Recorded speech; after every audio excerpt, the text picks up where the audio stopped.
सज्जन श्रोते चिंतक वाचक पाठक हो, गेला महिना सव्वा महिन्याच्या काळामध्ये आपण त्याचे साक्षीत्व यामधील 68 लेख चिंतनपर पाहिले आणि आता साधारणपणे तुमची या अध्यात्म विद्येमध्ये जी एक मांडणी असते, सारणी असते, भाषा असते, त्या संदर्भात आपणाला आता लक्षात आलंच असेल की साधारणपणे अध्यात्मातली भाषा कशी पुढे पुढे जाते. आता ज्याला विशुद्ध आत्मधर्म किंवा स्वरूप धर्म म्हणतात, तो विशुद्ध स्वरूप धर्म आणि व्यावहारिक सत्ता, प्रातिभिक सत्ता आणि पारमार्थिक सत्ता याला अनुक्रमे रियालिटी, ऍक्च्युअलिटी आणि द ट्रूथ असं कृष्णमूर्ती म्हणतात. तर या एकूण 4 गोष्टींचा आपण परामर्श या चिंतनामध्ये घेणार आहोत. विशुद्ध स्वरूप धर्म किंवा आत्मधर्म, व्यावहारिक सत्ता म्हणजे रियालिटी, प्रातिभिक सत्ता म्हणजे ऍक्च्युअलिटी आणि द ट्रूथ म्हणजे पारमार्थिक सत्ता. तर आता आपण आपल्या या विवेचनाला हळूहळू सुरुवात करूया. पद्यखंड एकूण 5 ते 6 पद्यखंडामध्ये हे सर्व विवेचन सामावलेलं आहे. अजून प्रसिद्ध न झालेल्या पूर्ण काम या पुस्तकातील विवेचन जे आहे त्यावर हे आधारित आहे. अर्थात हे विवेचन आता जो वक्ता आहे त्यालाच लेखक म्हणून स्फुरलेलं आहे जेव्हा लिहिलं तेव्हा, पण अद्याप ते पुस्तक अप्रकाशित आहे. तरी सुद्धा विशुद्ध स्वरूप धर्म अर्थात आत्मधर्म, त्यानंतर व्यावहारिक सत्ता म्हणजे रियालिटी, प्रातिभिक सत्ता म्हणजे ऍक्च्युअलिटी आणि द ट्रूथ म्हणजे पारमार्थिक सत्ता, हे विषय नीट समजून घेण्याजोगे आहेत अध्यात्मातील आणि त्याचं चिंतन आवश्यक आहे. म्हणून यावर आपण आता बोलणार आहोत. आता सुरुवात करूया. अव्यक्त विशुद्ध चैतन्य हेच मूळ असे, गुणाकारातील जग त्याची माया असे, देह मन गुण आकार माया उलगडता, विशुद्ध स्वरूप सुधर्म येई आकरता. अर्थ, सतत हालचालीत असलेले कार्यान्वित चैतन्य हेच मूळ असून त्याच्या या स्वच्छंद क्रीडेतून हे दिसणारे व भासणारे प्रकाशित जग उदयास आले असून दिसते भासते ते सारे जीव जगत आणि ईश्वर ही केवळ कल्पना मात्र आहे. सतत हालचालीत असलेले कार्यान्वित चैतन्य हेच मूळ असून त्याच्या या स्वच्छंद क्रीडेतून हे दिसणारे व भासणारे प्रकाशित जग उदयास आले असून दिसते भासते ते सारे जीव जगत आणि ईश्वर ही केवळ कल्पना मात्र आहे. म्हणूनच जे जे उदित होते म्हणूनच जे जे उदित ते होतसे अनुदित, जे जे उदित ते होतसे अनुदित, याचा विसर पडून चालत नाही. कल्प म्हणजे कल्पना, दिसणाऱ्या भासणाऱ्या काही काळ राहून नष्ट होणाऱ्या, म्हणजेच या साऱ्या अशाश्वत जगाबाबत जे जे काही समजले मांडले जाते ते केवळ कल्पना आहे. कल्पना जेव्हा सुरू होते तेव्हा कल्पाचा आरंभ होतो. म्हणून सुरुवातीला कल्पनारंभ आणि कल्पनेचा अंत झाला की कल्पांत असे म्हणतात.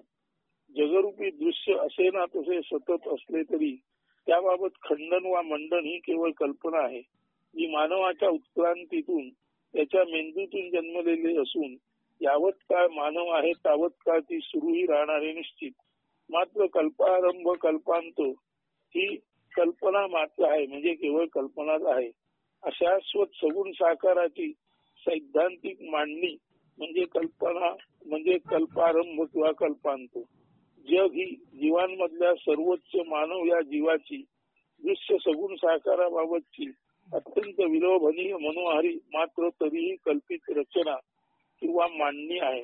त्यातूनच पुढे जाऊन जीव जगत यांचा नियामक ईश्वर, पापपुण्यादी कल्पना, संचित प्रारब्ध क्रियमान दैव पुनर्जन्म या आणि ग्रहगती ज्योतिष आदी अविद्यांचा आत्मतत्वाखेरीज अन्य अशाश्वताबाबतच्या माहितीचा परिपोष, ज्याला आपण अविद्या म्हणतो, जे आत्मतत्वाखेरीज अन्य सारे अशाश्वत आहे आणि त्याबाबतची माहिती ही विद्या नसून अविद्याच आहे. तेव्हा या सगळ्या कल्पनातूनच स्वाभाविकपणे जीव जगत त्यांचा नियामक ईश्वर पाप पुण्यादी कल्पना संचित प्रारब्ध क्रियमान दैव पुनर्जन्म ग्रह ग्रहगती ज्योतिष आदी अविद्यांचा जन्म झाला आहे. मूळ अव्यक्त विशुद्ध चैतन्य हाच वास्तव स्वधर्म असून त्यालाच स्वरूप धर्म असे म्हणतात. एवंच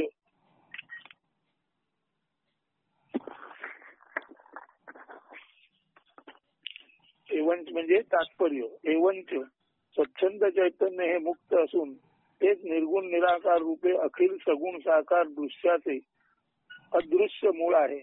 पायामधून इमारत उभी राहताना दृश्यामध्ये आल्या कारणाने ती सुरेख छान जरूर दिसते, मात्र कधी ना कधी ती नष्ट होतेच होते. म्हणूनच निर्गुण निराकार चैतन्य हे अधिष्ठान शाश्वत आणि त्यातून येणारे सगुण साकार जग मर्यादित असल्याने आकर्षक असूनही अशाश्वतच असते. ज्या कोणाला अनिरुद्ध चैतन्याचे रहस्य उलगडले तो आपल्या विशुद्ध चैतन्याचे स्वरूप धर्माचे चिंतन अनुसंधान करतो.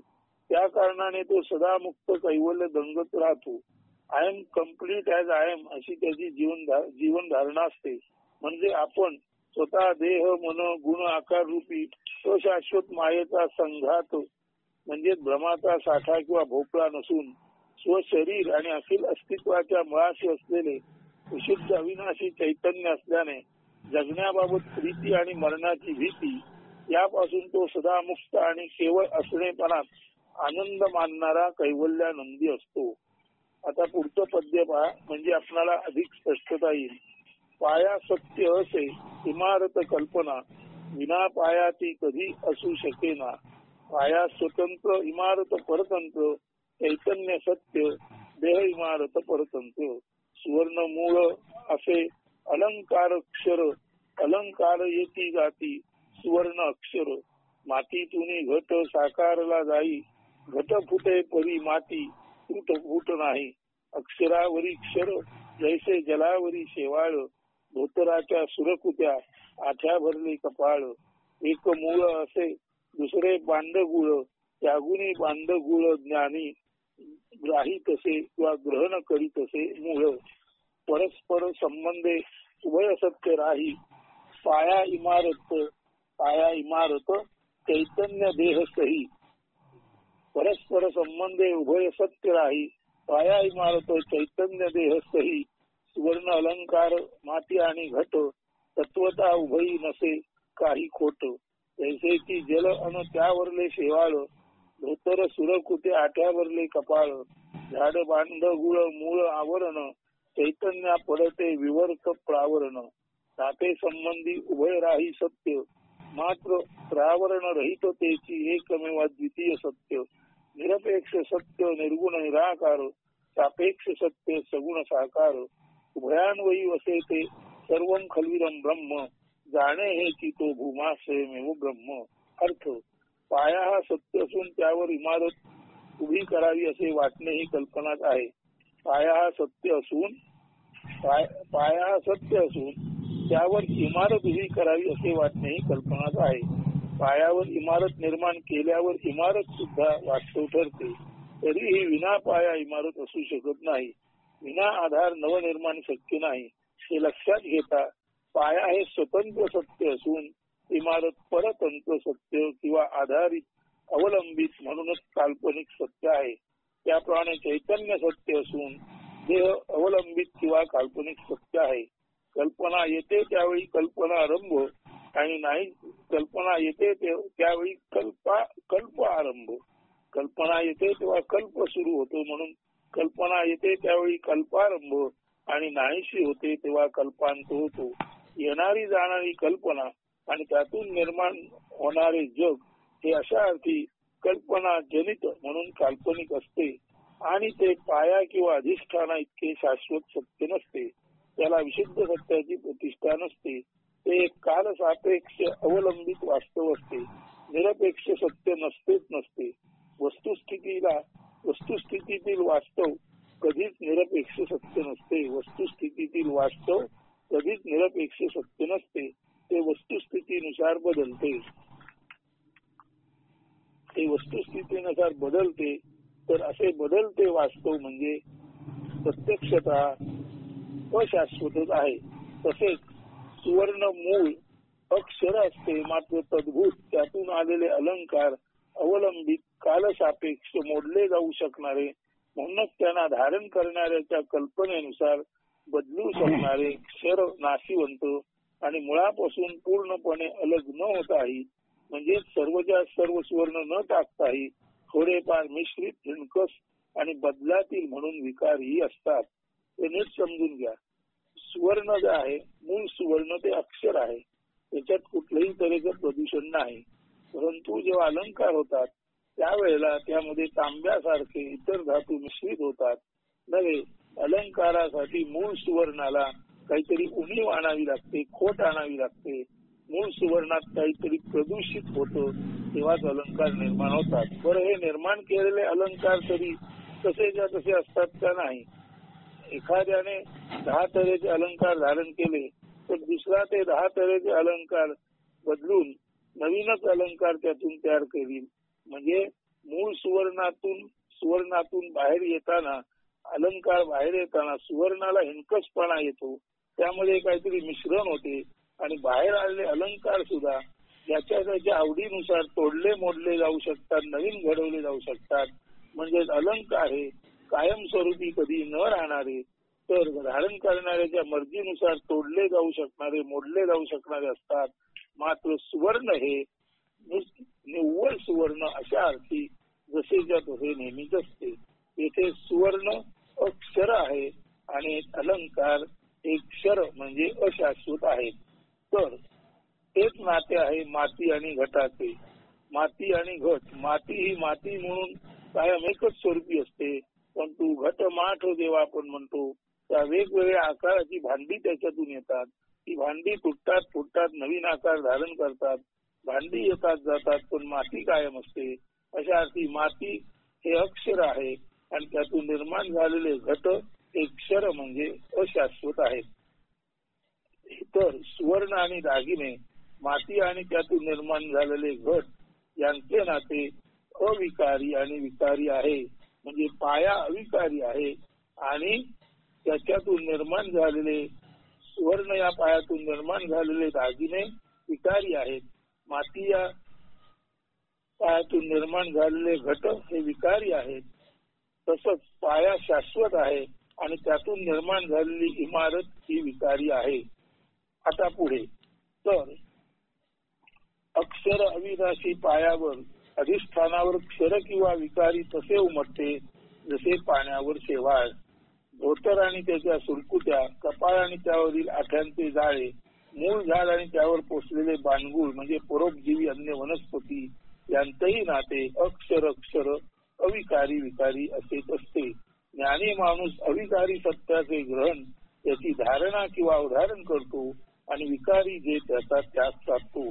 तरीही ते लक्षात घेतले पाहिजे की ज्या अर्थी पाया इमारत, चैतन्य देह, सुवर्ण अलंकार, माती घट, जलशेवाळ, अक्षर अक्षर, धोतर सुरकुत्या, कपाळ आठ्या, झाड बाणगुळ यांचा परस्पर नाते संबंध आहे, त्या अर्थी एक पूर्ण सत्य आणि दुसरे वस्तुस्थिती बदलानुसार बदलणारे पूर्ण नसले तरी वास्तविक सत्य असते. आता वास्तविक सत्य यालाच आपण म्हटलेले आहे व्यावहारिक सत्ता. आता बघा, व्यवहारामध्ये काही ना काही असतंच. त्याला आपण निसर्ग म्हणतो. त्या निसर्गातल्या पशु पक्ष्यांना नावं ठेवतो, झाडांना नावं ठेवतो आणि आपण स्थावर मालमत्ता, जंगम मालमत्ता असं वर्गीकरण करतो. व्यवहारात हे सर्व दिसतं. हे दिसतं हे तर खरंच, परंतु त्या झाडाला आपण ज्या विशिष्ट नाव ठेवतो, प्राण्याला विशिष्ट नाव ठेवतो, माणसांना नावं ठेवतो, त्यांचं कुलगोत्र वर्णन करतो, तेव्हा अक्षर चैतन्यातून क्षर सत्ता म्हणजे वास्तव सत्ता म्हणून उदित झालेलं, मग ती स्थावर जंगम मालमत्ता असेल, निसर्ग असेल, नद्या नाले असतील, झाडं झुडपं असतील, पशु पक्षी प्राणी कीड असेल, माणसं असतील, या सर्वांना आपण काही ना काही टॅगिंग करतो, नेमिंग करतो, टायटलिंग करतो. म्हणजे जे जसं जन्माला येतो ते तसं आपण पाहू शकलो तरी तिथेच आपण गप्प बसत नाही, तर त्याला आपण आपल्या विचाराने किंवा आपल्या केंद्रातून आयडेंटिफाय करायचा प्रयत्न करतो. हे जे माणसाने आपल्या आयडेंटिटीतून प्रत्येक गोष्टीशी आयडेंटिफाय करण्याचं वेळ घेतलेलं आहे, या आयडेंटिफिकेशन मधूनच या आपल्या देह आणि मनाच्या अवस्थेनुसार समोरच्या गोष्टीचं वर्णन करण्यातूनच जगामध्ये एक तऱ्हेची सोय निर्माण झालेली आहे, ज्याला व्यावहारिक सोय म्हणतात. परंतु ही व्यावहारिक सोय आपण पाहिलं जेव्हा मनामध्ये जाते तेव्हा ती भेदाभेदाला हिंसेला जन्म देते. अशा अर्थी ज्याला वास्तव सत्ता म्हणतात, ती वास्तव सत्ता जशी आहे तशी आपण न पाहता त्याला नेमिंग टॅगिंग टायटलिंग करून त्याला विपर्यस्त करतो आणि एक तऱ्हेने या वास्तव सत्तेला आपण डिस्टॉर्ट करतो. म्हणजे वास्तव सत्तेला आपण एक तऱ्हेने विद्रूप करतो. तर ज्याला रियालिटी म्हणतात, ते रियल म्हणजे प्रत्यक्षात असलेलं ते, ती रियालिटी आपण काय करतो, डिस्टॉर्ट करतो. त्याला टायटलिंग नेमिंग टॅगिंग करून त्या रियालिटीला आपण विद्रूप करतो. आणि जी रियालिटी अशी युनिफॉर्मिटी म्हणून आपण निर्माण केली, ती बाह्य जगात व्यवहाराच्या सोयीसाठी जरी उपयुक्त असली तरी ती मनात गेल्यानंतर भेदाभेद अमंगल या पद्धतीने शेवटी वास्तवातली सत्ता विनाशालाच कारणीभूत होते. आता लक्षात घ्या, ही जी रियालिटी आहे त्याला आपण वास्तव सत्ता किंवा व्यावहारिक सत्ता म्हणलेला आहे. याचं एवढंच कारण आहे की व्यवहारामध्ये काही ना काही समोर असतं. मग त्याला आपण झाड म्हटलं तरी झाड हे सुद्धा नाव आहे, आंबा म्हटलं तरी झाडाचं आणखी सूक्ष्म वर्गीकरण आहे. पण त्याला नावं दिली न दिली तरी समोर काही ना काही असतं आणि त्याचा उपयोग माणसाला होतो. म्हणून समोर जे काय आहे निसर्ग आणि त्याची संपन्नता, त्याचा उपयोग जेव्हा माणसाला होतो, त्यातला काही भाग जेव्हा माणसाला वापरता येतो, तेव्हा माणसाचा त्या भागावर जो हक्क प्रस्थापित होतो, अधिकार किंवा कमान प्रस्थापित होतो, त्यालाच सत्ता म्हणतात. तर सत्ता याचा अर्थ एवढाच आहे, आपल्या आजूबाजूला जे काही आहे त्यातलं आपणाला जे वापरता येतं आणि आपणाला त्याच्यातून जे हुकमत प्रतिष्ठा सुख निर्माण करता येतं, अशा व्यवस्थेतील त्या भागाला आपण सत्ता म्हणतो. म्हणून व्यवहारात जे जे आहे ते वास्तवामध्ये अक्षरातून निर्माण झालेलं क्षर, म्हणून क्षर किंवा वास्तव सत्ता किंवा व्यावहारिक सत्ता ही अविनाशी तत्वातून निर्माण झालेली असते. म्हणजे खऱ्या अर्थाने अविनाशी तत्वाचीच ती सत्ता असली तरी त्याचा उपयोग जेव्हा मानवाला होतो तेव्हा मानव त्या वस्तुस्थितीतील सर्व घटकांना व्यावहारिक सत्ता म्हणतो. कारण त्याचा उपभोग घेऊन मानव कमी जास्त स्वतःला प्रबळ समजत असतो, कमी जास्त स्वतःला मालक धनी समजत असतो. अशा अर्थाने ही जी व्यावहारिक सत्ता आहे, रियालिटी आहे, ती माणसाला जरी उपयोगी पडली तरी एकतर ती रियालिटी ही निर्गुण निराकार पायातून आलेली असल्यामुळे जोपर्यंत पाया आहे तोपर्यंतच तिला महत्व आहे नव्हे. पाया कायम आहे आणि ती येणारी जाणारी म्हणजे अशाश्वत आहे. आणि अशी अशाश्वत गोष्टी सुद्धा माणसाला काही काळ सुख देतात किंवा त्या अशाश्वत अशा रियालिटीला म्हणजे वास्तव सत्तेला किंवा व्यावहारिक सत्तेला माणूस आपल्यावर अशी कवटाळून बसतो. काही काळ का होईना आपल्याला त्यातून सुख मिळतं. म्हणून या व्यावहारिक सत्तेला माणूस जो कवटाळून बसतो त्याचा अर्थ एवढाच आहे की जे अशाश्वत आहे त्या अशाश्वताला जेव्हा माणूस कवटाळून बसतो तेव्हा माणूस सुद्धा तत्वाच्या दृष्टीने अशाश्वत आहे. जसा निसर्ग आणि त्यातील वस्तू आणि सर्व घटना या मुळाच्या दृष्टीने अशाश्वत आहेत, तेव्हा मूळ आणि चैतन्य याच्यातून निर्माण झालेले किंवा चैतन्यातून निर्माण झालेली व्यावहारिक सत्ता आणि माणूस ही दोन्ही आपल्या अशाश्वततेला आपल्या विकारीपणाला बळी पडतात आणि हे माझं हे माझं हे माझं असं व्यवहारात असलेल्या गोष्टीबाबत जेव्हा माणूस म्हणतो तेव्हा त्या अवस्थेला व्यावहारिक सत्तेचा उपभोग घेणे म्हणतात. आणि उपभोग घेणारा माणूस तर निश्चितच तसाच आहे, म्हणजे येणारा जाणारा म्हणजे अशाश्वत. तर आता पुढे तरीही ते लक्षात घेतले पाहिजे की ज्या अर्थी पाया इमारत चैतन्य देह सुवर्ण अलंकार माती घट जल शेवाळ अक्षर अक्षर धोतर सुरकुत्या कपाळाट्या झाडबा अंघोळ त्यांचा परस्पर नाते संबंध आहे. त्या अर्थी एक पूर्ण सत्य आणि दुसरे वस्तुस्थिती बदलानुसार बदलणारे पूर्ण नसले तरी वास्तविक सत्य असतेच असते. वास्तविक सत्य म्हणजे समोर काही काळ होईना पण दिसणारे टिकणारे. येथे ज्ञानी जो नेहमी समजूतदार अशा अर्थी समन्वयवादी किंवा संतुलन साधक. येथे ज्ञानी जो नेहमी समजूतदार अशा अर्थी समन्वयवादी किंवा संतुलन साधक म्हणून संतच असतो. तो निरपेक्ष निर्गुण निराकार आणि क्रियान्वित चैतन्य हेच पूर्ण सत्य आहे याची जाण घेऊनही संघर्षाची विरोधाची भूमिका न घेता उघड आणि पांघरलेले किंवा अवगुंठित प्रावरणित म्हणजे झाकलेले, उघड आणि पांघरलेले किंवा अवगुंठित किंवा प्रावरणित म्हणजे झाकलेले या दोन्हीला सामावून घेत ब्रह्मसत्य जगत मिथ्या सर्वम खलुइदं ब्रह्म अशी भूमिका येतो. ब्रह्मसत्य म्हणजे शुद्ध चैतन्य सत्य आहे. जग म्हणजे व्यवहारात आलेले जे सर्व आहे ती व्यावहारिक सत्ता मिथ्या आहे. अर्थात माणूस सुद्धा अशा अर्थात मिथ्या आहे. परंतु सत्याच्या पायावर तात्पुरतं आलेलं का असेना पण ते जोपर्यंत सत्याचा पाया त्याला आहे तोपर्यंत तात्पुरत्या स्वरूपात काही काळासाठी काही ना सत्य असते. म्हणून ब्रह्म हे ऍब्सोल्यूट सत्य असेल आणि जगत हे ऍब्सोल्यूट नाही अशा अर्थी मिथ्या म्हणजे अशाश्वत असेल तरी सुद्धा सत्याच्या पायावर आधारित निर्गुण निराकाराच्या पायावर आधारित सगुण साकार असल्यामुळे निर्गुण निराकार आणि सगुण साकार हे सर्व मिळून सर्वम खलुइदं ब्रह्म सर्व ब्रह्मच आहे अशी ज्ञानी माणूस समजूतदारपणाची भूमिका घेतो. तरी सुद्धा त्याला माहित असते त्याच्या चिंतनामध्ये केवळ निर्गुण निराकार हेच सत्य असते. परंतु व्यावहारिक समजुतीपोटी तो निर्गुण निराकार सगुण साकार यांना एकत्र समजून सर्वम खलुइदं ब्रह्म म्हणजे निर्गुण निराकार असो सगुण साकार असो सर्व एकमेव ब्रह्मच आहे. जसं तुझं सगुण म्हणू की निर्गुण रे सगुण निर्गुण एकू गोविंद रे अशा तऱ्हेची ती समन्वयाची भूमिका असते.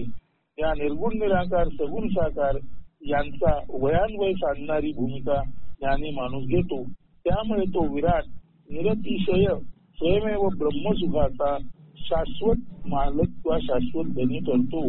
आता पुढे तर निसर्ग जीव जंतू पशु पक्षी प्राणी वस्तू विषयांची अद्भुत मांडणी त्यातीलची मानव काही बुद्धी वैभव वंदितो. निसर्ग जीव जंतू पशु पक्षी प्राणी वस्तू विषयांची अद्भुत मांडणी त्यातीलची मानव काही बुद्धी वैभव मंडित असूनी पंडित मनाने खंडित. खंडित मनी सर्वत्र खंड खंड पाहे वस्तू विषय मात्रा व्याख्येत गुंपत आहे. सुटसुटीत व्याख्या व्यवहार सोपा करी विस्तार व्याप्ती सह मर्यादाही राहावी. व्याख्या नियमाने जो मानवही बद्ध होई तेव्हा त्याशी सोये भेदभाव बाधा होई. भेदभाव वाढे पसरे जैसा त्वचा रोग रंग रूप जात पात धर्म राष्ट्र हंता तैसाची मनोरोग. मनोरोगी पंडित खंडित बुद्धी भ्रष्ट असत आहे. अखंड सत्य नित्य खंड खंड विभाजित राहे. विभाजन पृथक करण क्षमता सर्व सन्मानिती त्याने पंडित मतीची होतसे अधिकची माती. ऐशा पंडितांनी जगा अवकळा आणली अमोलिक जगा अवदशा प्राप्त झाली. जीवन सन्मुख मानव युद्ध सन्मुख झाला. जीवनाचा ऱ्हास झाला मरणा महापूर आला. तरुणाई हो आतताई मरणा मारण्या आतुर. जग रहाटी बिघडली अवघा मानव चिंतातुर. अद्भुत निसर्ग मांडणी विरूप झाली. एका खंडित विद्येने विपर्यस्त बनली. टाकोरी ग्रस्त पंडित मती असे या कारण. सूर होती बेसुर भेसुर असुर सर्वनाश कारण. व्यवहारात चालेही सुंदोपसुंदी भेदाभेद अमंगलतेची जीवघेणी धुंदी. याशी म्हणताती व्यावहारिक सत्ता माझे तुझे करीत घेत घेती देती लत्ता.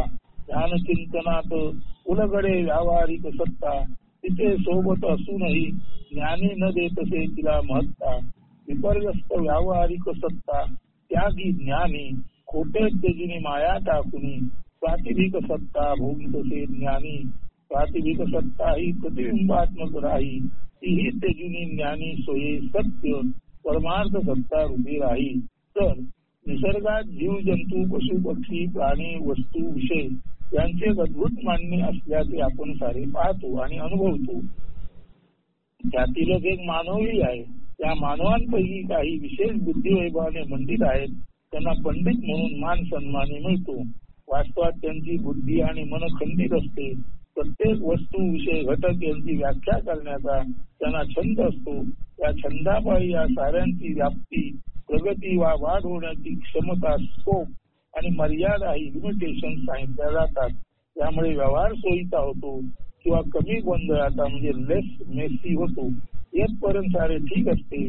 मात्र व्याख्येच्या बंधनात माणसालाही फसवण्याचा वेडा पंडिती छंद, रंगरूप, जातपात, धर्म, राष्ट्र, कुलगोत्र, अहंतारूपी भेदभावाचा पंडिती मनोरोग इतरांनाही देतो किंवा संसर्गित करतो आणि मानवी मनाला तो सर्वस्वी बाधित करतो. जसा एखादा त्वचारोग पसरावा. अशा पंडितांची वर्णन, पृथक्करण, व्याख्या करण्याची, बनवण्याची आश्चर्यकारक अद्भुत क्षमता त्यांना म्हणजे पंडितांना जरूर पदप्रतिष्ठा प्राप्त करून देते. परंतु त्याने जगाची प्रत आणि पोट दोन्ही बिघडतात. अमौलिक जग अवदशेला प्राप्त होते. जीवन सन्मुख मानव युद्ध सन्मुख होतो. जीवनाचा ऱ्हास होतो आणि मरणाचा महापूर येतो. तरुणाई आतताईपणे स्वतः मरण्यास व मारणार व इतरांना मारण्यास आतुर होते. जे माझे विरुद्ध ते मरण योग्य असा अट्टहास समाज मनात दृढ होतो. सरळ साधी निरलस देवासारखी माणसेही भेसूर असुर बनून माथे फिरूसारखी वागतात. परस्पर सुंदोपसुंदी अमंगल भेदाभेदाच्या धुंदीतून जन्माला येते. ज्याचे मूळ असते पंडितांच्या खंडित बुद्धी. ही सारी असते व्यावहारिक सत्ता. जेथे एकमेकांना लाथा मारण्यात आणि स्वतः लाथा सहन करण्यात मानव दंग असतात, याला जीवन असे मानतात माणसे. जे कृष्णमूर्तीच्या भाषेतील रियालिटी ते म्हणतात, reality means the root meaning of that world is thing or thing, and that anything that thought operates on or fabricates or reflects above is reality, and thought thinking in a distorted conditioned manner is illusion or maya or self-deception is distortion. So reality is distorted. म्हणजे कृष्णमूर्तींना असं म्हणायचंय की व्यावहारिक सत्तेमध्ये आपल्याला जे जे समोर दिसतं ते जे समोर असतं त्याच्याबाबत मानवी मन त्या सर्वाबाबत विचार करायला लागतो. तेव्हा समोर दिसणाऱ्या व्यक्ती आणि मानवी मन यांचा एक आयडेंटिफिकेशनचा म्हणजे ओळख निर्माण करण्याचा जो व्यवहार सुरू होतो, त्याच्यातून त्या वस्तू व्यक्तींना नावे दिली जाणे, त्यांची आयडेंटिटी निर्माण करणे, त्यांचे पत्ते देणे, त्यांच्या प्रदेश आणि रंगरूपानुसार वर्गवारी करणे, असा संपूर्ण माझे तुझेपणाचा व्यवहार ह्या आयडेंटिफिकेशन मुळे होतो. म्हणजे आपल्या समोर ज्या वस्तू दिसतात त्या वस्तू जर आपण जशाच्या तशा पाहू शकलो तर नाही आपण त्या वस्तूंना नाव देणार, नाही त्यांना टॅगिंग करणार, नाही त्यांचं वर्गीकरण करणार, नाही त्यांच्या व्याख्या समजून देणार आणि समजून घेणार, नाही त्याचा स्कोप निश्चित करणार आणि नाही त्याच्या लिमिटेशन निश्चित करणार. परंतु मानवी मन आणि बुद्धी प्रत्येक वेळेला संपूर्ण दृश्य जे आहे ते आपल्या देह आणि मन आणि बुद्धीनुसार त्याला प्रतिसाद देण्याचा प्रयत्न करतो, आयडेंटिफाय करायचा प्रयत्न करतो. त्यामुळे व्यवहारात जी गोष्ट असते ती मानवी मनाने, बुद्धीने आणि पंडिती विद्वत्तेने ती डिस्टॉर्ट केली जाते. इथे हे जे व्यावहारिक डिस्टॉर्शन असतं यालाच आपण रियालिटी, रियल याच्यामधला मूळ शब्द रेस असा आहे आणि रेस याचा अर्थ वस्तू आहे. रियालिटी म्हणजे वस्तू जशा मांडलेल्या आहेत तशा.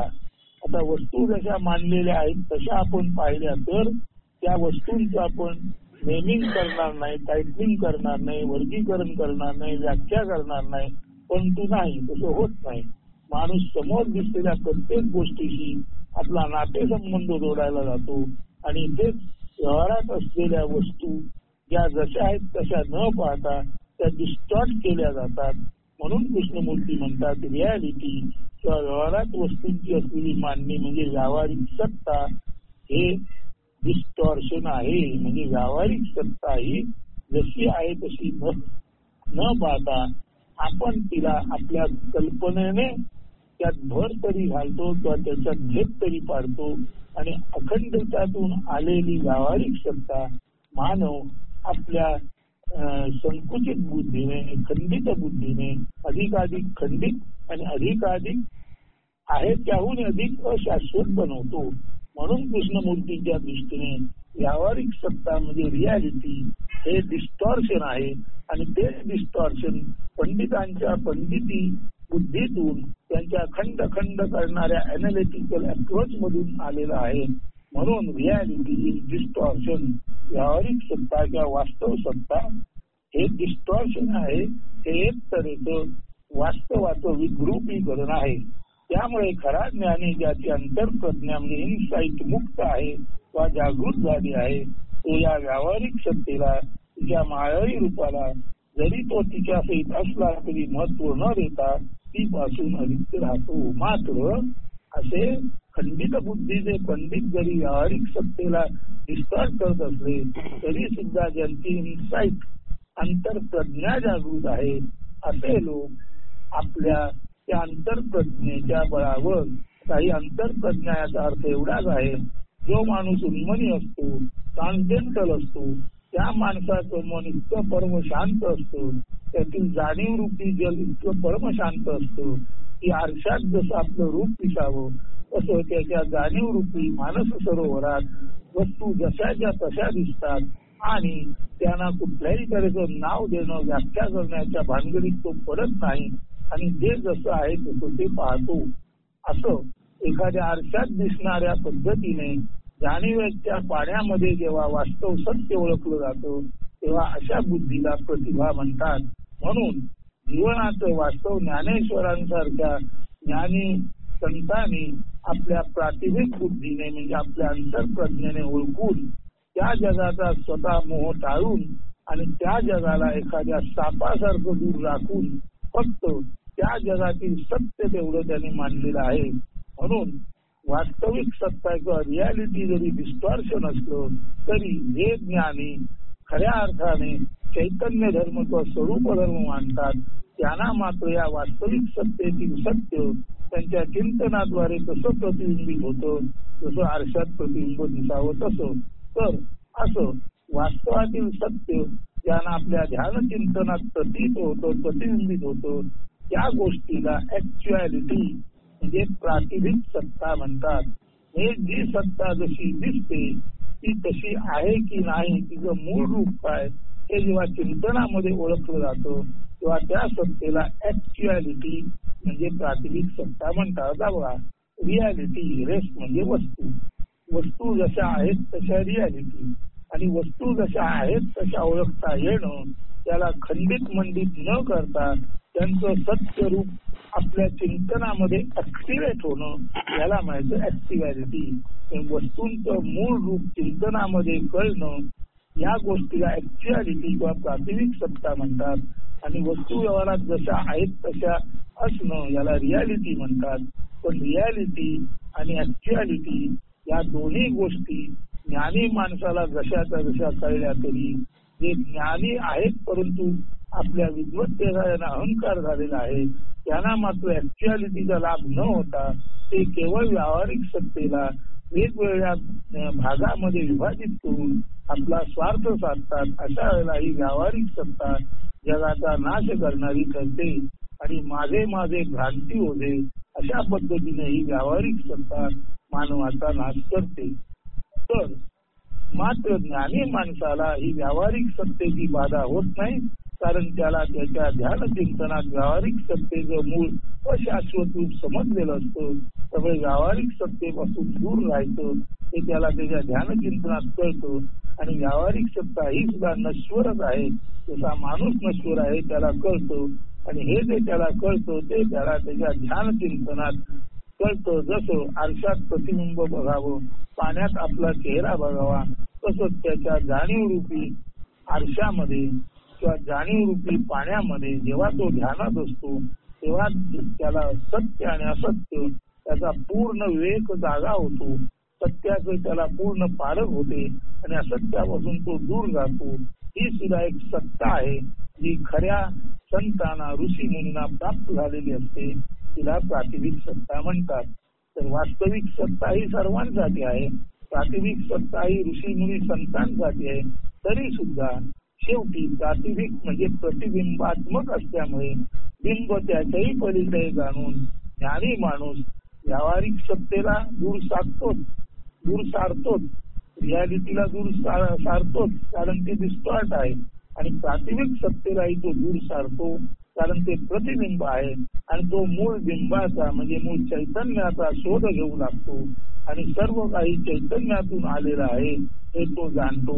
यालाच म्हणायचं विशुद्ध स्वरूप धर्म किंवा स्वधर्म. आणि हेच ते कृष्णमूर्ती सांगतात, हे द ट्रुथ, सत्य किंवा पारमार्थिक सत्य. तर रियालिटी म्हणजे व्यावहारिक सत्ता, ऍक्च्युअलिटी म्हणजे प्रातिभिक सत्ता आणि द ट्रुथ म्हणजे वास्तव स्वरूप धर्म किंवा स्वधर्म. इथपर्यंत आता आपण आलेलो आहोत. तर त्यामुळे खरा ज्ञानी ज्याची अंतर्प्रज्ञा मुक्त आहे वा जागृत झाले आहे तो या व्यावहारिक सत्तेला तिच्या मायावी रूपाला जरी तो तिच्या सहित असला तरी महत्व न देता ती पासून अलिप्त राहतो. A person of awaken inside do live in and with reality remains always aloof or at distance from it. म्हणून जो अवेकन इनसाइट ज्याची अंतर्प्रज्ञा जागृत झाली आहे, त्याची प्रातिभिक सत्ता जागृत झाली आहे, असा माणूस जरी व्यावहारिक सत्तेत राहत असला, तिच्या बरोबर तो दिसला तरी तो तिच्यापासून अत्यंत दूर एखाद्या साक्षीसारखा असतो. त्याचे असे असून नसणे पण किंवा डिटॅच अटॅचमेंट त्याला ज्यामुळे शक्य होते त्याचे कारण असते. त्याला व्यावहारिक सत्तेने ध्यान चिंतनात कोऱ्या किंवा मोकळ्या मनपटल्यावर मनोदर्पणात झालेले जाणीव रूपी दर्शन ही असते प्रातिभिक सत्ता. An actual perception of reality on the screen of empty mind or in the blank mirror of mind is the understanding of actual reality, that is actuality or called प्रातिभिक सत्ता.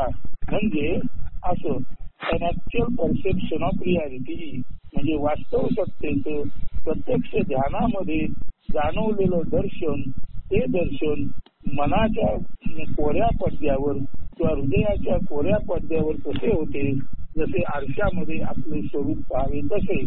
आणि त्या कारणाने त्याचं व्यावहारिक सत्तेबाबतची जी समज असते, अंडरस्टँडिंग असतं, ते अशा ज्ञानी माणसाचं प्रॉपर असल्या कारणाने तो त्या व्यावहारिक सत्तेपासूनही दूर राहतो. इतकंच नव्हे तर प्रातिभिक सत्ता सुद्धा जरी दर्शन रूपाने तरी त्याला दिसली तरी ते सुद्धा प्रतिबिंबाचं दर्शन आहे, मूळ बिंब दूरच आहे समजून अशा वेळी ज्ञानी माणूस रियालिटी आणि ऍक्च्युअलिटी म्हणजे व्यावहारिक सत्ता आणि प्रातिभिक सत्ता या दोन्ही पासून दूर राहतो. मात्र ही प्रातिभिक सत्ता ही प्रतिबिंबात्मक असल्याने ती म्हणजे ऍक्च्युअलिटी आणि व्यावहारिक सत्ता ही म्हणजे रियालिटी दोन्ही काय असतात तर डिस्टॉर्ट असतात. म्हणजे ऍक्च्युअलिटी आणि रियालिटी या दोन्ही म्हणजे व्यावहारिक सत्ता आणि प्रातिभिक सत्ता या दोन्ही डिस्टॉर्टेड असतात, म्हणजे विद्रूप असतात. अशा विद्रूप गोष्टीला लक्षून ज्ञानी परमार्थ सत्ता रूपे म्हणजे परमार्थ सत्ता रूपे म्हणजे तत्वम ते तू या एकाच सत्तेमध्ये राहतो. त्याचा विचार पुढे करू असतो.